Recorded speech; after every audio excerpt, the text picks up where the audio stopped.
গোপালকে স্নান করিয়ে দিলাম। গোপালকে স্নান করানোর পর নতুন জামা পরিয়েছি, সাথে ওর মোটকটা কেনা হয়েছিল রূপোর মোটক, সেটাও পরিয়ে দিলাম। আস্তে আস্তে একটা একটা করে গোপালকে সব জিনিসই বানিয়ে দেবো। তোমাদের আশীর্বাদ থাকলে আমার সবকিছুই হবে। পুজোটা কমপ্লিট করছি, আজকে একটু বেশি করে পুজো দিচ্ছি কারণ বছরের প্রথম দিন ছিল। আমাদের সাথে ভিডিওটা ছাড়তে অনেকটা লেট হয়ে গেল, দুটো ছেলে পেলে নিয়ে আমি আর পারছি না আমাদের সাথে সমস্ত ভিডিও তাও আমি শেয়ার করি একটু একটু করে। ভাত নিয়ে বসে পড়েছি, অনেক কিছুই খাবার ছিল, দই মিষ্টি চাটনি পাঁপড়, তার সাথে ছিল স্যালাড, মাংস। মুরগির মাংসটাই রান্না হয়েছে, আমি খাসির মাংস খাই না, তোমরা ভালো করেই জানো। শর্ট ভিডিও করব তাই এই শাড়িটার ব্লাউজটা পরেছিলাম, কিন্তু আমার মেয়ে হিসু করে দিয়েছে। হিসু জিনিস নিয়ে আমি আবার থাকতে পারি না, তাই আমার শাড়িটা খুলে ফেলতে হয়েছে।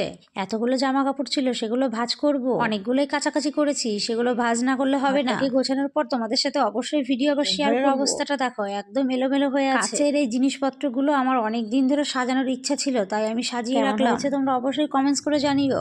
রাতের পুজোটা আমার ছেলে দিয়েছে, ক্লান্ত হয়ে গিয়েছে, পড়তে গিয়েছিল, পড়ে এসে একটু মোবাইল দেখছে। ওকে এখন আমি টাইম কাজ করাই। বারান্দার সোফার কভারও তোমাদের সাথে শেয়ার করলাম। এই কভারটা কেমন হয়েছে তোমরা অবশ্যই কমেন্টস করে জানিও। এই কভারগুলো 750 টাকা করে নিয়েছে। আমি সংসারের জিনিসপত্র কিনতে খুবই ভালোবাসি। আমাদের এখানে বাথরুম তৈরি হয়েছে, বাথরুম আমাদের মোটমাট 3টে।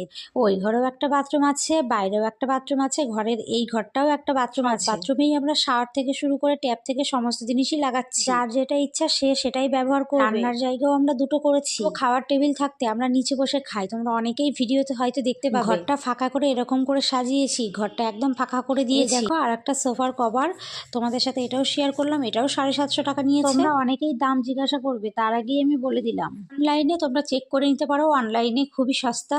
আমার ঘরটা আমার খুবই ভালো লাগে। এরকম করে গুছিয়ে রাখলাম। আর রাতের খাবারে ছিল কাতলা মাছ আলু দিয়ে আর মাছের তেল। টাটা।